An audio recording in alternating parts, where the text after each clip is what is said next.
C'est de voir aussi que les formes d'organisation classiques autour du travail, elles ne sont pas transposables en l'état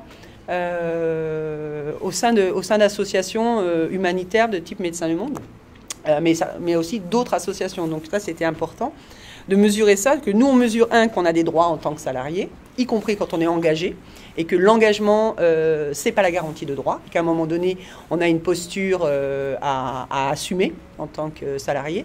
De la même façon que Médecins du Monde, en tant qu'employeur, a aussi une posture à avoir au niveau de sa direction des ressources humaines, donc un vrai traitement de ressources humaines en lien avec, et c'est un petit peu ce que disait Vincent, des engagements plus globaux de l'association. Donc aujourd'hui, c'est aussi tout ce travail de voir comment, y compris en termes de gestion de ressources humaines, travailler ce chantier de la participation des usagers, etc. Donc c'est à un moment donné comment travailler sur l'intégration par le travail, etc., dans le cadre d'une législation qui existe en France, etc. Et on a aussi aujourd'hui des collègues qui sont des collègues qui travaillent à l'international. Donc avant, on avait des collègues qui étaient des volontaires, je dirais, français qui partaient à l'international. Aujourd'hui, on a des collègues maliens, tchadiens, comoriens, sud-américains, etc. Parce qu'il y a beaucoup de recrutement et de programmes qui fonctionnent avec des ressources salariées des pays dans lesquels on est.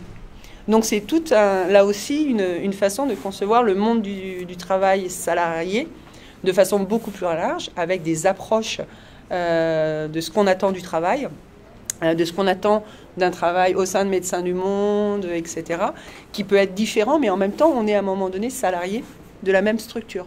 Donc c'est comment on arrive aussi à articuler, et parfois salarié avec des parcours de vie. Bonjour. Salut, Jean-Régis. Voilà, avec des parcours salariés qui peuvent être aussi là très proches de parcours je dirais, des publics qui vont être bénéficiaires des actions. C'est-à-dire que, par exemple, des salariés aujourd'hui, des salariés, par exemple, Médecins du Monde en Haïti, vont être très proches quand il y a une catastrophe, etc., vont être très proches en termes de vécu humain des populations qu'on vient aider. Donc, ils vont être eux-mêmes dans une proximité à la fois professionnelle, ça c'est aussi la Médecins du Monde, d'être très proche en tant que professionnel des personnes qu'on aide, mais ils vont être eux-mêmes ils vont vivre la même situation. En France, aujourd'hui, on le voit... très, très récemment en France, et pour nous, c'est extrêmement intéressant, parce que c'est pas simple, sur la région PACA, sur les migrants dans la vallée de la Roya. Ce sont des soignants vivant dans la vallée, qui ont d'abord fait un acte de soins militants auprès des migrants qui sont là, et ensuite sont venus vers Médecins du Monde. Mais là, on a à composer avec des soignants bénévoles qui sont des acteurs et des habitants de la vallée. Donc, qui vont avoir une relation à leur travail, leur engagement, les populations, leur réseau professionnel, etc., qui est complètement différent que si nous-mêmes, on avait amené les mêmes compétences soignantes, mais on les avait pris depuis Marseille, Aix, Nice, et qu'on avait été vers les gens de la vallée. Donc, on est aujourd'hui dans ces ajustements où il y a une porosité sur ces différents acteurs.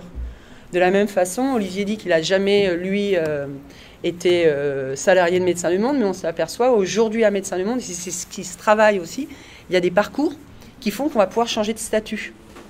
Donc ça veut dire qu'une personne va pouvoir être salariée, à un moment donné arrêter ou être bénévole à Médecins du Monde, devenir salarié, pouvoir être dans des instances ou des directions, enfin voilà. Donc il y a une mobilité interne qui fait qu'on va expérimenter plein de places différentes, avec des statuts différents et avec un socle commun qui va être l'engagement. Mais qui en même temps peut être un peu compliqué à gérer, cette notion d'engagement. Voilà, donc ça c'était du point de vue... Et puis après, sur l'hétérogénéité, parce qu'on travaille avec des bénévoles, on travaille avec des salariés, l'hétérogénéité de tous ces publics, des parcours, des âges, des expériences de vie, des expériences de diplôme, etc., de parcours professionnel. Voilà, on est quand même dans quelque chose de très mouvant et de complexe au sens intéressant du terme. j'allais dire. Et donc difficile à cadrer avec parfois des règles strictes du droit du travail. Au sens, mais là vraiment, hein, au sens, le droit du travail, aujourd'hui, on est dans une société de plus en plus normée, contraignante, qui est sur des champs de risque, de sécurité, etc. Et ça devient très, très compliqué aussi d'organiser et d'avoir des statuts. Donc nous, en tant que responsables et que managers, on va avoir à travailler avec des personnes qui vont faire la même chose, mais sur des statuts différents, et qui vont donner des droits ou avec des droits différents. Donc ça aussi, c'est très très compliqué à un moment donné de travailler sur des notions d'équité qui ne sont pas de l'égalité de statut, mais que chacun se sente bien dans l'équipe qui forme sur ces statuts, je dirais, inégalitaires en termes de droits, quoi. Non, globalement, les gros enjeux. Donc voilà. Donc on est dans une tension, mais cool. Donc je sais pas, vous venez d'où et en fin de compte, qu'est-ce qui vous intéresse dans cet atelier?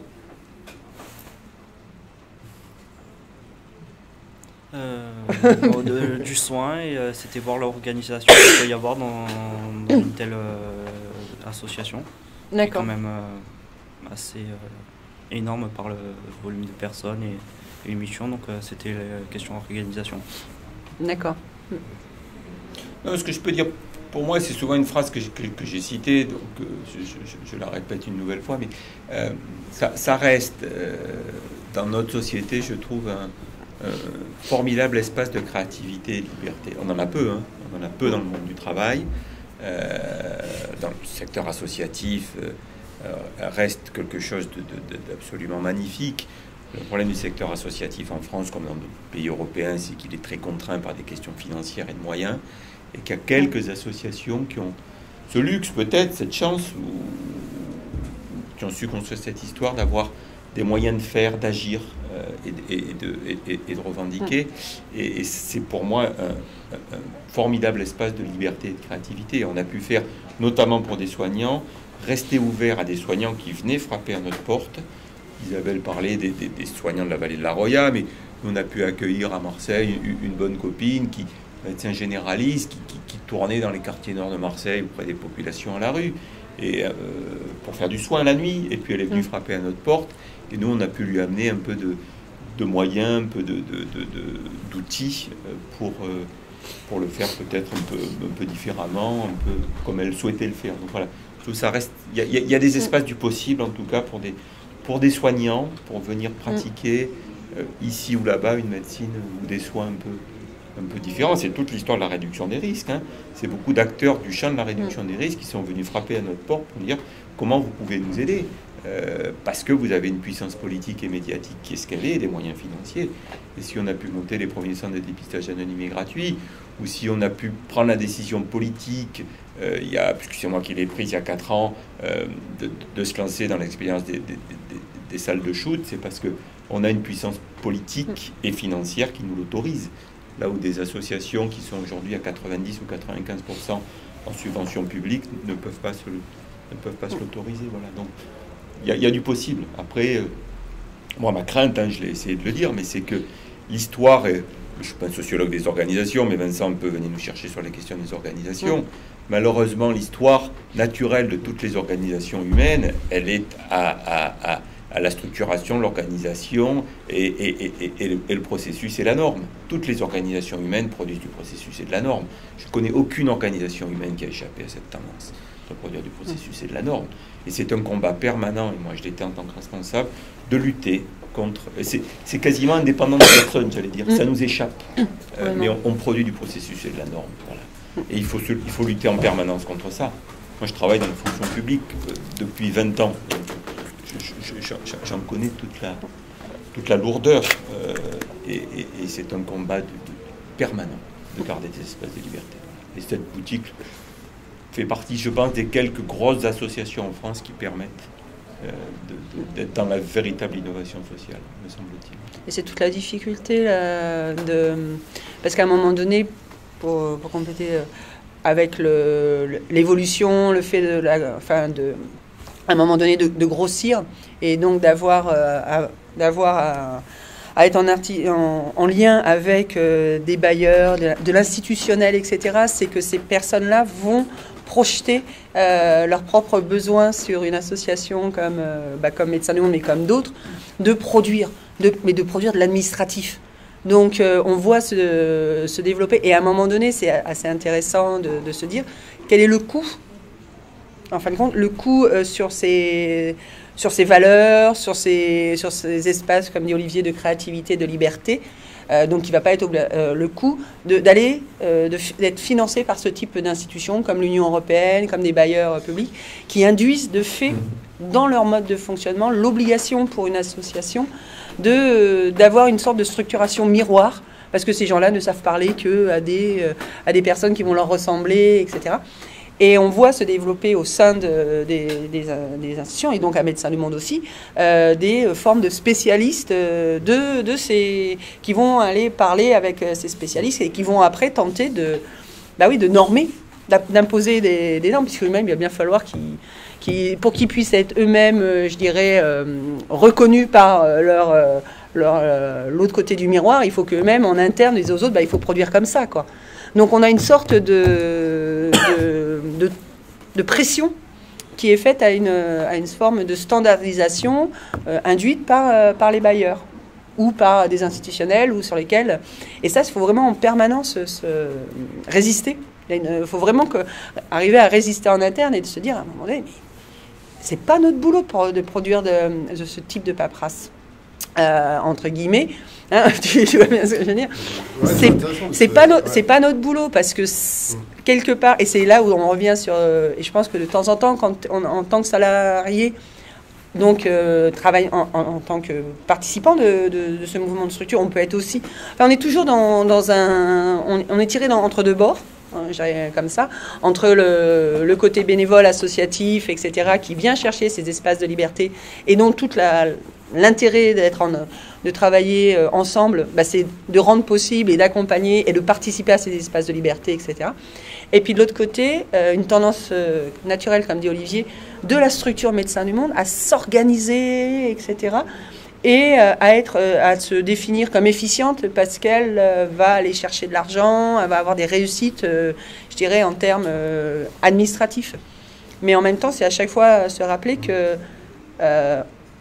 quelque part, Médecins du Monde ou d'autres associations, on n'est pas là pour répondre aux besoins de ces personnes-là. Donc elles sont une partie, mais elles ne sont pas normalement la partie la plus importante. Donc notre énergie ne doit pas tendre à produire de la satisfaction pour un bailleur, mais plutôt de la satisfaction pour les usagers de Médecins du Monde et les bénévoles qui s'engagent, parce que c'est vraiment, enfin, les militants qui vont s'engager autour de ça. Donc il ne faut pas se tromper de quel est notre... là où qui va, entre guillemets, j'allais dire, évaluer notre travail en tant que professionnel, et où va être notre lieu de satisfaction, quoi. Parce qu'à la limite, si l'Union européenne nous dit qu'on a un rapport financier qui ne va pas bien, on a envie de lui dire, vous allez sur le terrain à un moment donné, hein, vous allez mettre les mains dans le charbon, puis ça va bien aller comme ça. Parce qu'à un moment donné, ils nous ont fait chier pour des conneries, quoi. Moi, je me rappelle travailler sur le Sud-Soudan, ils ne voulaient pas nous valider les rapports financiers parce qu'on n'avait pas les pièces comptables. Je leur ai dit, mais vous allez les chercher sur le terrain, les pièces comptables. D'accord ? Parce que l'équipe, ça fait 3 fois qu'ils se font canarder, etc. Qu'il va falloir nous croire à un moment donné. Et produire vous-même vos propres comment dire, flexibilité, et jusqu'où vous faites confiance à des partenaires. Et quand on vous dit l'argent, on l'a bien utilisé, on est capable de vous dire, et le président, la présidente est capable de signer une décharge en disant voilà, on a bien utilisé, vous nous faites à un moment donné confiance, parce que sinon ça devient des trucs, parce qu'on n'est pas là pour vous, quoi, quelque part. Si vous nous financez, c'est que vous-même, vous ne mettez pas en œuvre quelque chose que vous devriez mettre en œuvre. On est quand même là dans vos insuffisances. Donc, venez pas trop nous... Enfin, moi, en tous les cas, en tant que salarié, c'est venez pas trop nous faire chier non plus sur de la procédure, parce que je ne suis pas là pour ça, quoi. Globalement, c'est pas le job. Ou si vous voulez faire que ça soit fait comme ça, vous le faites avec vos fonctionnaires, qui vous voulez bien, enfin bon. Mais vous n'y êtes pas, quoi. Donc, c'est un peu voilà, la tension, elle est un petit peu là. Et aujourd'hui, voilà. Et aujourd'hui, on s'est fait rattraper. Donc ça, c'était un premier combat. Et après, aujourd'hui, on s'est fait rattraper, comme dit Olivier, sur les normes qu'on voit partout, hein, sur cette horrible norme qualité. Il n'y a pas que médecin du monde. Oui, tout le monde, mais tout le monde dans notre quotidien.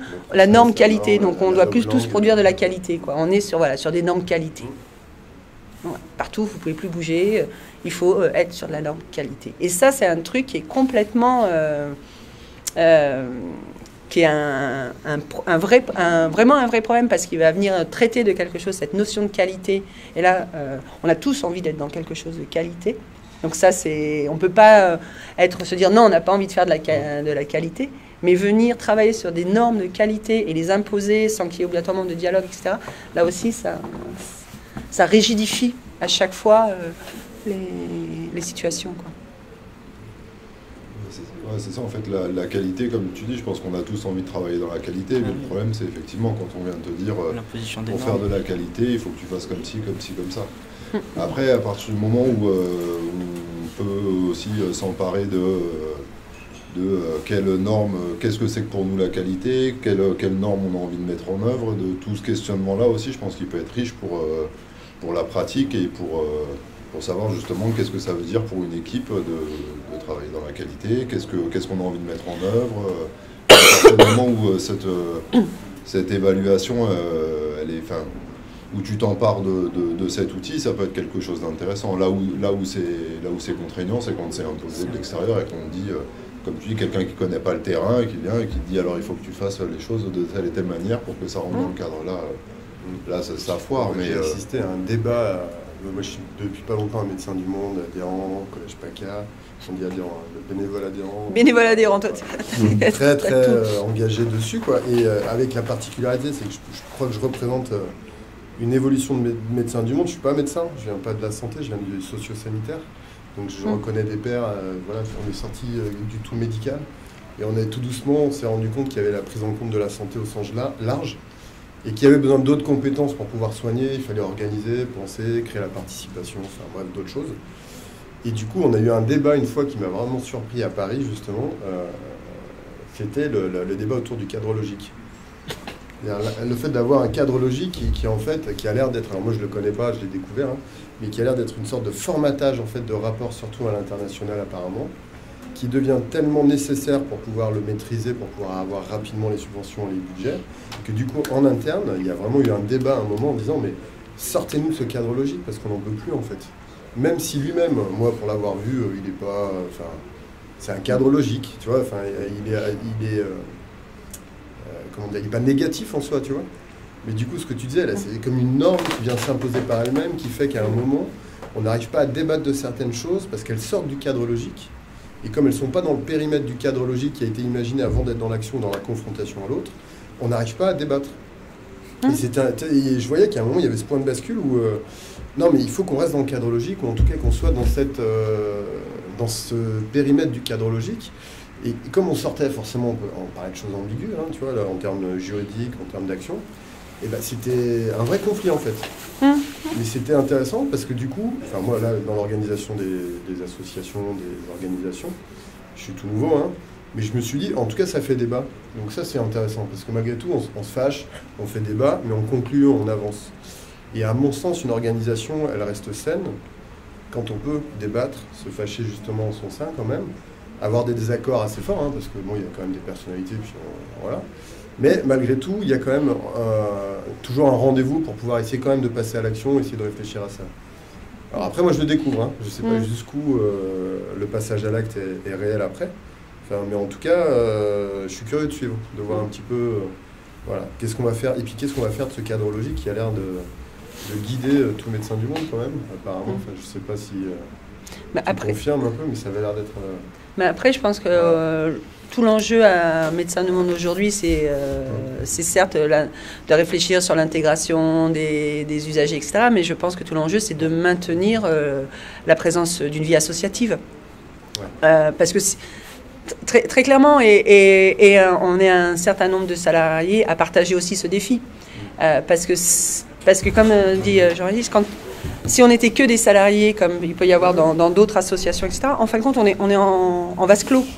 Donc, ces enjeux autour d'un cadre logique, au bout d'un moment, on ne se les pose plus. On le prend, on l'applique. Et c'est, en fin de compte, la mise en tension, mais pas obligatoirement négative, mais avec des personnes qui vont venir pour sur d'horizons tout à fait différents, comme les Olivier, qui viennent sur d'autres... pour d'autres... Enfin, c'est pas leur quotidien de travail, etc. Donc, à chaque fois, ils vont amener, y compris pour les salariés, de l'ouverture. Alors, plus ou moins bien vécu à un moment donné, parce que c'est dérangeant, ça vient gratter, ça vient de trucs. Mais en tous les cas, de la mise en tension en disant que, voilà, eux, ils sont dans le même monde du travail que nous, pour certains quand ils sont hospitaliers ou dans la fonction publique, ou alors ils sont dans un mode d'exercice complètement, quand ce sont des soignants en libéral. Donc, ils sont dans des modes d'exercice très différents. Donc là aussi, il y a... Mais en même temps, quand ça se met en commun, ça se confronte, il y a une richesse. Et ce qui évite aussi, je dirais, à la partie structure Médecins du Monde, donc sa structure en termes d'entreprise, de monde salarié, de se scléroser. Et ça, très peu, et ça parfois, les gens ne le voient pas. Ils ont plutôt l'impression que il faut...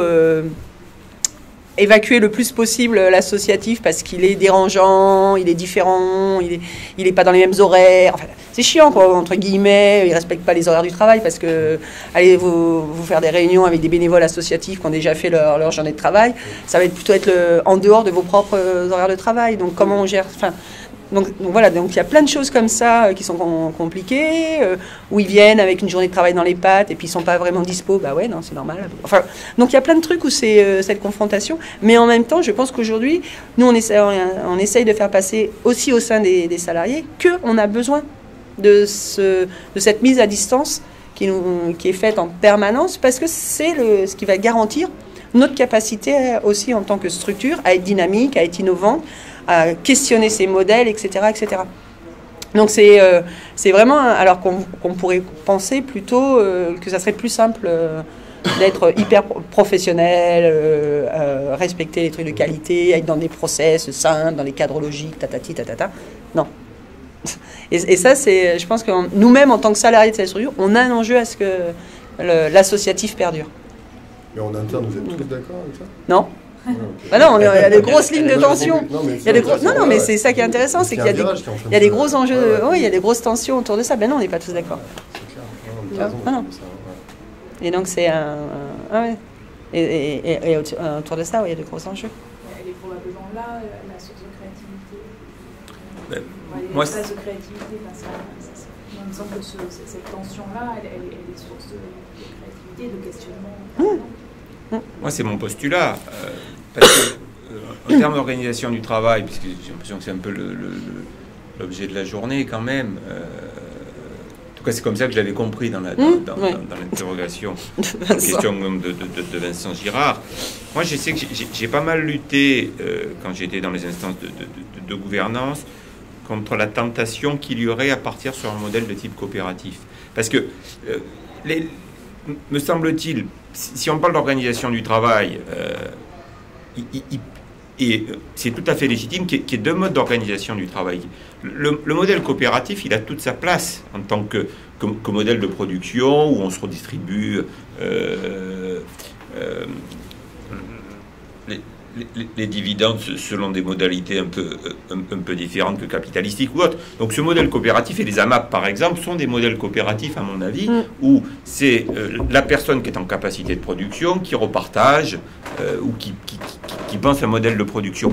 Mais le modèle associatif, ce n'est pas le modèle coopératif, en tout cas pour ma part, et je pense que toute cette tension est nécessaire en tant que source de créativité. Voilà. Moi, c'est mon postulat. Après, je sais qu'il y a certaines personnes ne le partagent pas, mais initialement, dans l'histoire de Médecins du Monde ou d'autres, c'est bien cette tension saine et créative qui a pu, à un moment donné, faire émerger des projets extrêmement intéressants, risqués. Et la prise de risque, à mon avis, elle nécessite cette tension. Je pense qu'à partir du moment où on ne s'autorise plus cette prise de risque, on tend sur des modèles de production classiques, dont les modèles coopératifs, mais à mon avis, on s'interdit quelque part la prise de risque parce que le modèle organisationnel ne nous autorise plus la prise de risque. Voilà. Et étant très déconnecté des enjeux institutionnels de l'objet de production, je pense qu'on s'autorise des prises de risque beaucoup plus fortes. Il faut être, pour ce faire, pour s'autoriser ces prises de risque et avoir, en tout cas, l'ambition d'être un acteur de la transformation sociale, il nous faut aussi une structure puissante, compétente, avec une force médiatique, politique et financière. Donc c'est un enjeu extrêmement subtil.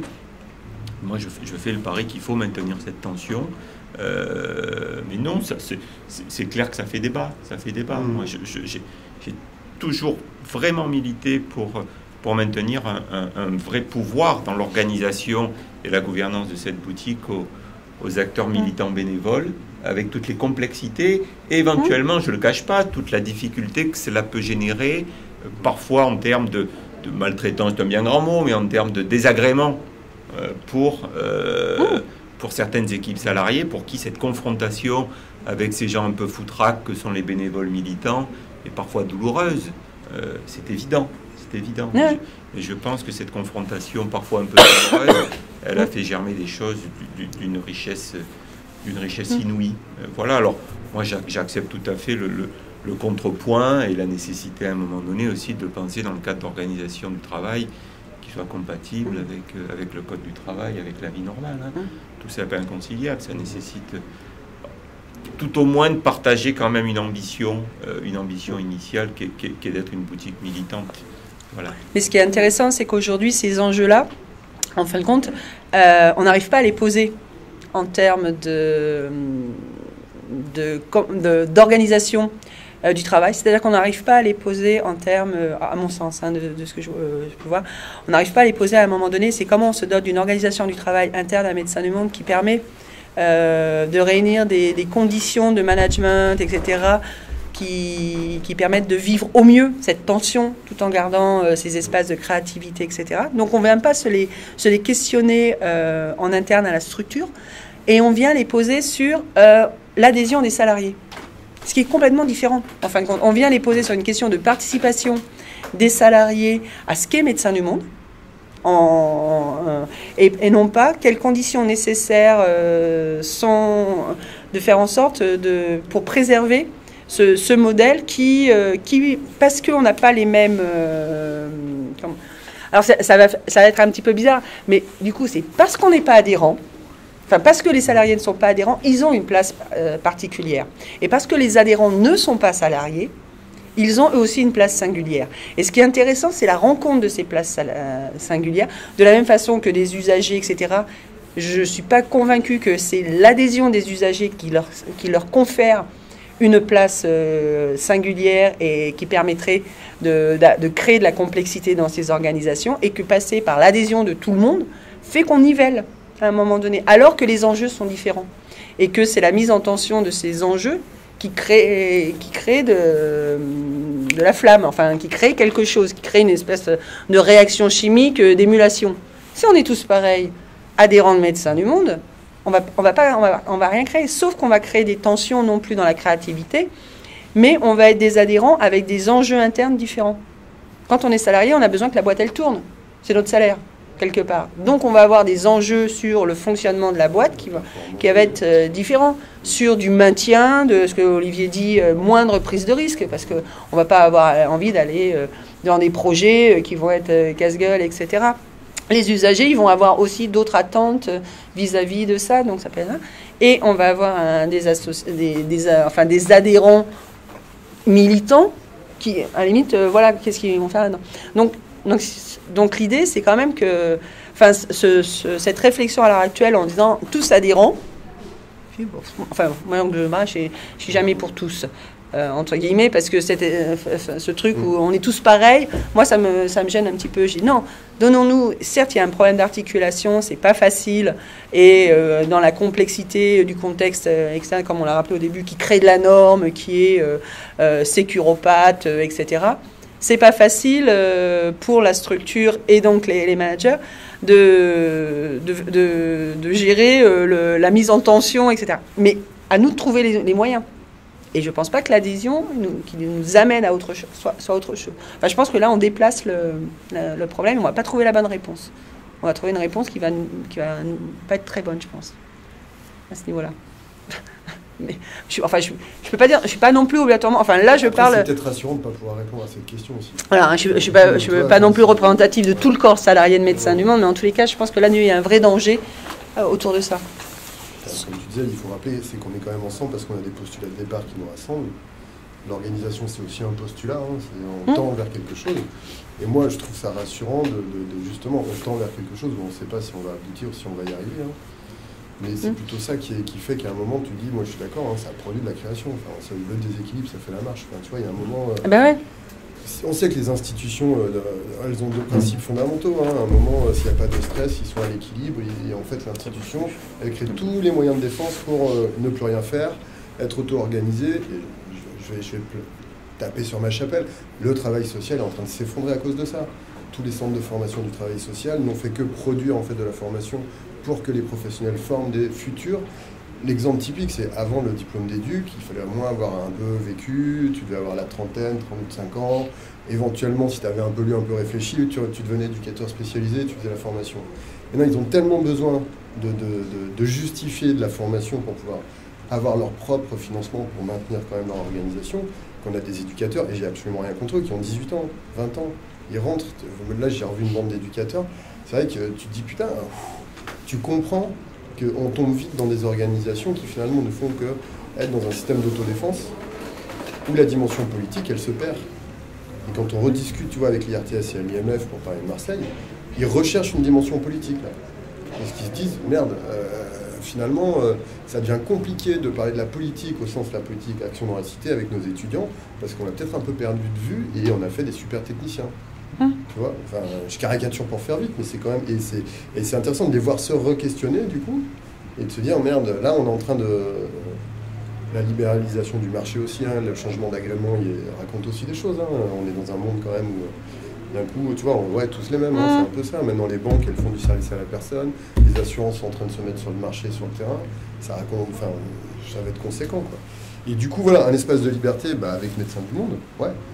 C'est intéressant parce que du coup, grâce à un savoir-faire du coup, médiatique, politique, se stresser un peu pour essayer d'avoir des actions, parce que ça marche comme ça, en disant ouais attends, nous on va ça sur le terrain, comment on fait? Ouais mais là ça va être compliqué, on va essayer de faire là, mais non mais ça on pourra pas, mais par contre on sait faire ça.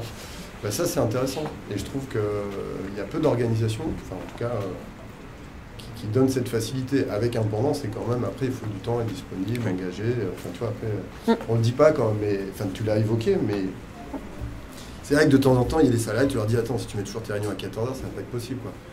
Tu vois, il y a... Non mais c'est... tu vois, je caricature. Oui, non mais ça semble... Dis, ouais, mais attends, moi je viens, mais fais un apéro. Enfin, tu vois, il y a un moment, il y a...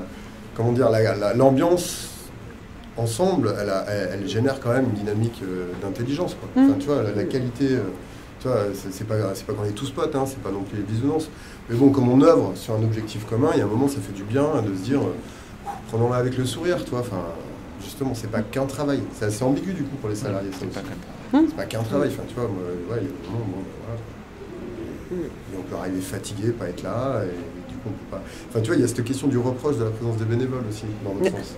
Ah bah oui, bien sûr, c'est pour ça. Les gars qui sont jamais là. Moi, je me suis dit, ouais, tu dis, ouais, mais comment... Enfin, tu vois, c'est difficile d'articuler tout ça quoi, dans l'organisation. Ouais. Et dans les process décisionnels, les bénévoles, les salariés, c'est-à-dire dans les assemblées, comment s'organise la prise de choix par rapport à...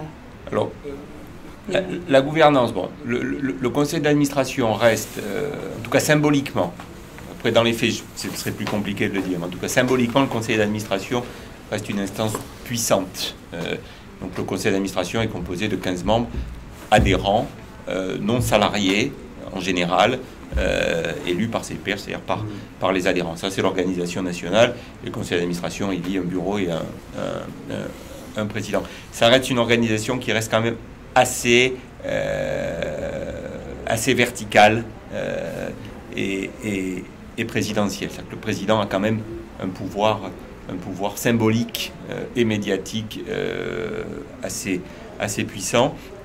Ensuite, les processus décisionnels, ils sont évidemment, j'allais dire, c'est une mauvaise réponse que je vais faire, mais complexe, parce que je sais pas dire, ayant été un peu à tous les postes de responsabilité, où se prennent vraiment les décisions. C'est toujours compliqué de dire factuellement où les décisions se prennent-elles. Sauf de dire, je mets 1 million d'euros, et parce que c'est des décisions que j'ai pu prendre, parce qu'à Haïti, et on met 1 million d'euros en fonds privés pour demain. Ça, c'est des décisions que j'ai pu prendre et dont j'ai vu les effets.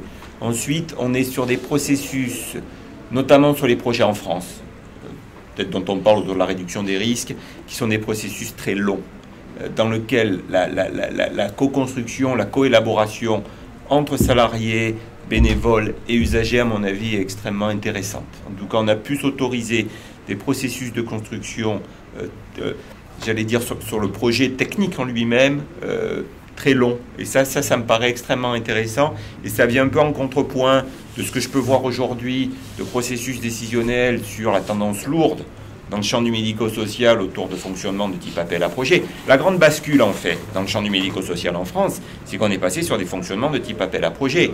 Je vais le faire parce qu'on a peu de temps, un peu de manière schématique, mais jusqu'à il y a une dizaine d'années, c'était plutôt les acteurs de terrain qui venaient voir la DAS ou ce type d'institution en leur disant, voilà, j'ai tel problème, j'ai tel projet, est-ce que vous me le financez? On se met autour de la table, on en discute. Aujourd'hui, c'est plus du tout ça le mode de fonctionnement. On est sur des logiques d'appel à projet.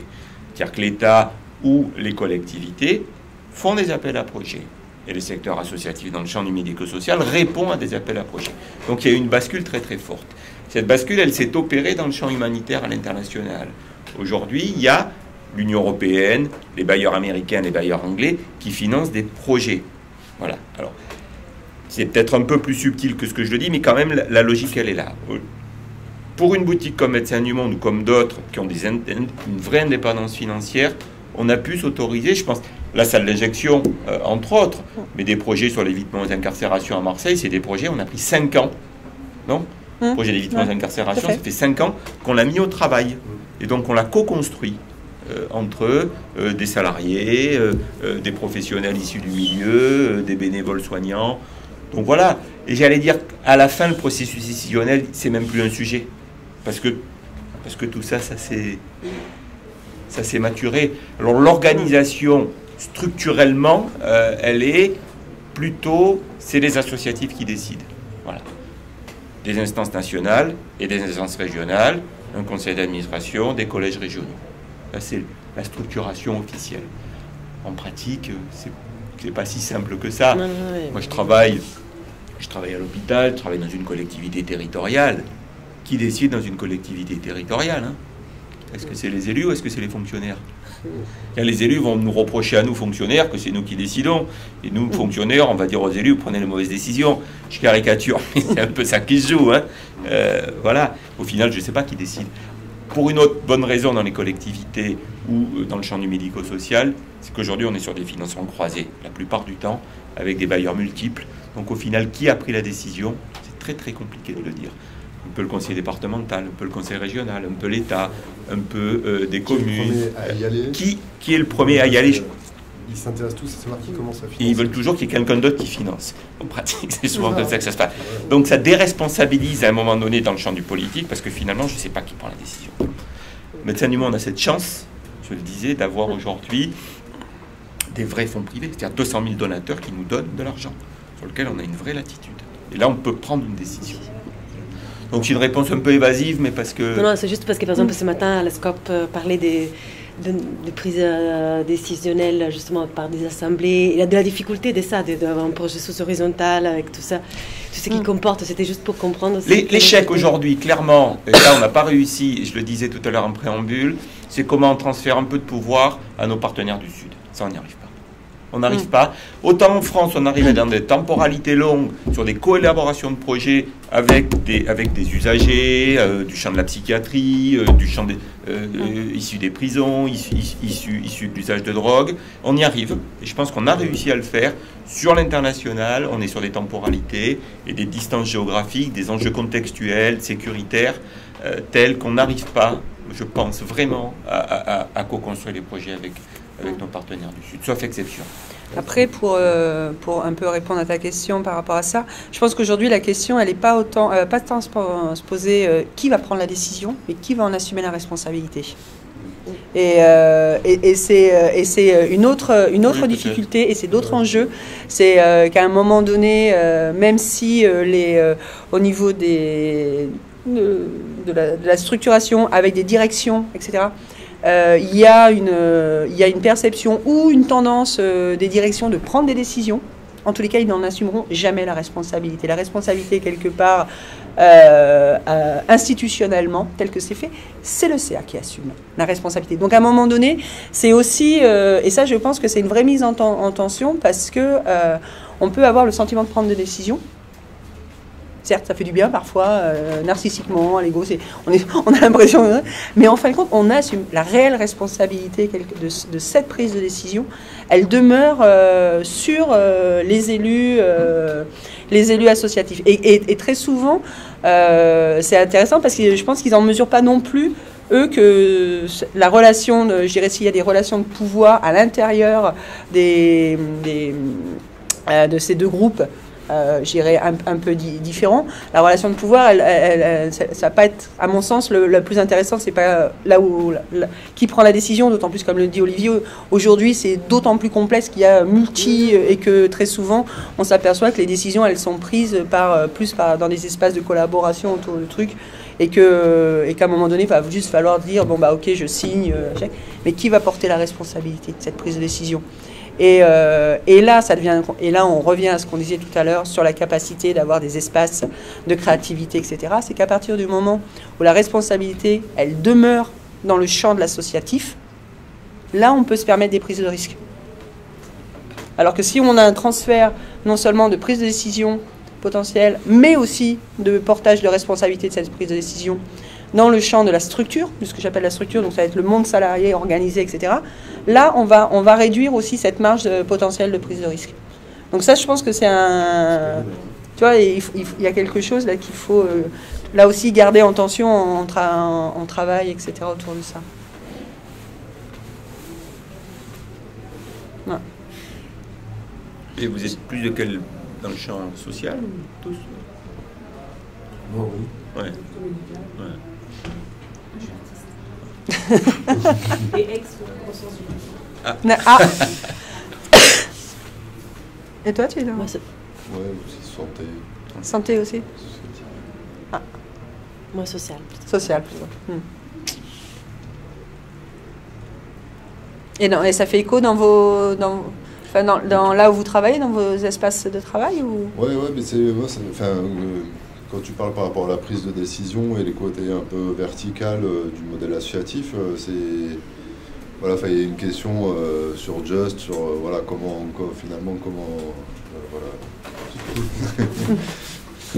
sur les prises de décision dans les associations et comment on hiérarchise les choses. Et, voilà.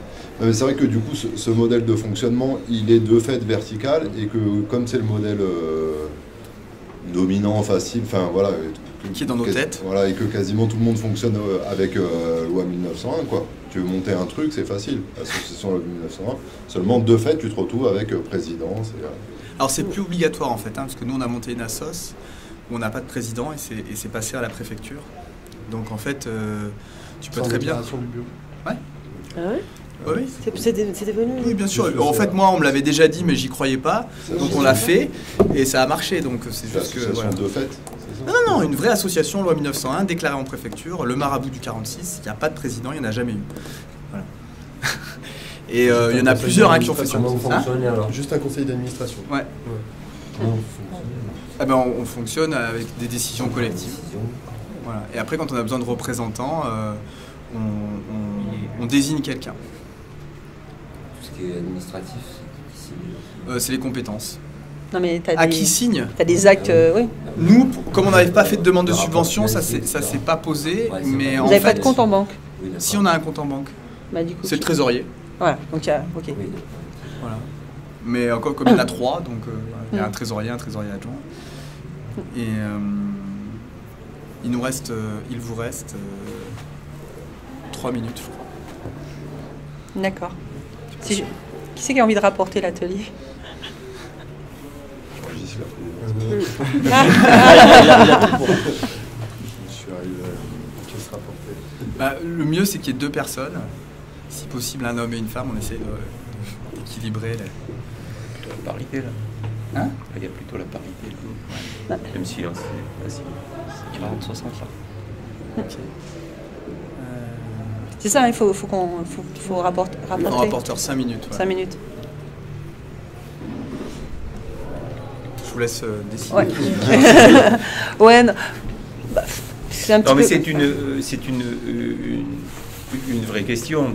Je pense qu'on est effectivement héritier d'une organisation historique de 1900 et que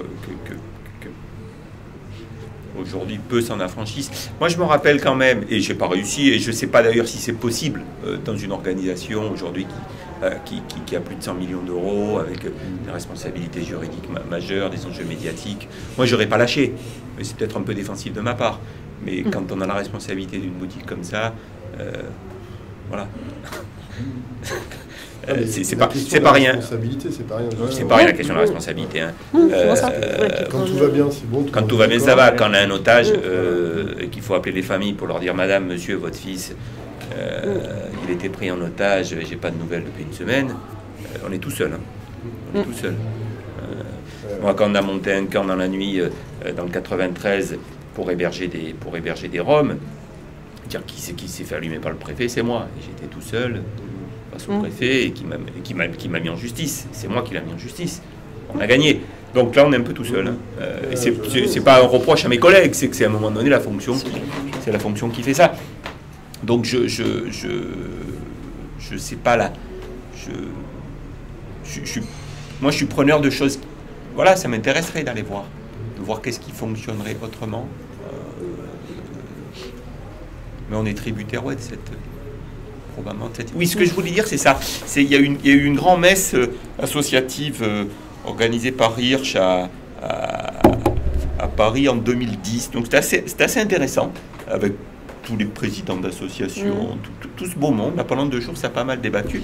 Et on m'a demandé. Donc j'étais à la tribune et j'étais jeune. Ça a choqué. Mais ça a choqué. J'étais mal à l'aise à un moment donné. C'était un journaliste qui faisait l'animation et quelque part comme si on me le reprochait quoi. C'était bizarre. J'ai failli réagir, dire mais c'est quoi le problème quoi. Et ça m'a. J'étais le seul pas retraité en gros président d'une grosse association. Donc ça renvoie quelque chose quand même à des catégories sociales. Être aujourd'hui présidente d'une grosse association, ça nécessite une relative aisance financière parce que ça demande une disponibilité et donc ça nécessite d'être retraité avec une retraite qui permet Je suis un peu schématique dans ce que je dis, mais être président d'une association et en activité professionnelle ou alors issu avoir des capacités financières pas trop élevées, c'est à mon avis très compliqué. Très compliqué. Donc ça m'a marqué ce moment-là, quoi. Je suis médecin, j'ai pas de problème d'argent, quoi. Donc c'était pas le sujet, quoi. C'était, je pense, le fait que je sois pas retraité, en fait. C'était bizarre. Est-ce que tu étais bien suffisamment responsable pour mais je sais pas ce qu'il me renvoyait quelque chose. Non, en termes de représentation, bah ouais. Tu vois. Ah, c'est pas mal. Je suis pas arrivé avec une boucle d'oreille, comme ça, tu vois. Non, t'es pas encore. Ah, c'est compliqué. C'était un peu compliqué pour moi, à ce moment-là. Alors nous, c'est assez drôle pour... il faut qu'on descende. Oui, alors faut juste un rapporteur ou une rapporteuse. Non, parce que c'est pas Olivier et moi-même qui pouvons rapporter ce qu'on vous a dit, parce que là, c'est quand même les échanges. Donc, je sais pas si vous vous y sentez. Moi aussi, je suis pas synthétique et je m'embrouille dans la langue. Donc, ah, mais si on a dit qu'il fallait la parité, bah voilà. Ça, c'était toi. Tu t'y colles? Vous faites une parité à deux. Ah, j'ai fait ce matin. Ah, à tous les deux. T'as pris les notes. Non. Qui n'a pas fait alors ce matin dans vos ateliers? Non, mais moi j'arrive juste, laissez-moi atterrir. Tu veux le faire? Ouais. Non, on est là, on est avec vous. Hein. On peut faire que tout le monde ajoute un peu, c'est-à-dire toi tu prends et éventuellement on intervient. Collectivement. Voilà comment on nomme un chef. Voilà, au collectif et après toi c'est ce qu'on disait tout à l'heure, le collectif. Ouais. La question de la décision et de la responsabilité. Encore là, ça va la responsabilité. Non, elle est pas majeure. Ça va encore. Bon, alors, du coup, c'est vous deux. Je vais rester sur la chaise, caché derrière, et s'il manque un truc, rajoutez. Je ne vais pas être devant pour parler, ça va être un drame. Ismaël. Non, mais je me suis fait avoir ce matin. C'est bien que ça, tu vois, tout le monde ait la parole. Voilà, c'est ça. J'arrive juste, il me faut encore un café. Mais il n'y a pas d'autres ateliers après, hein, Jean-Régis. C'est les Je derniers. fais d'autres trucs après. C'est le dernier, c'est le moment, hein, parce que là. Moi j'ai pris en bout, et puis pareil, je suis médecin du monde, ça veut rien dire. Tu présentes et justement, c'est représentatif. Quitte à dire, on n'a pas tout compris en fait. Oui, peut-être que vous n'avez pas dû. C'est aussi ça le retour. On n'a pas été bon. Moi, il n'y en a pas parlé français. Justement, tous les noms.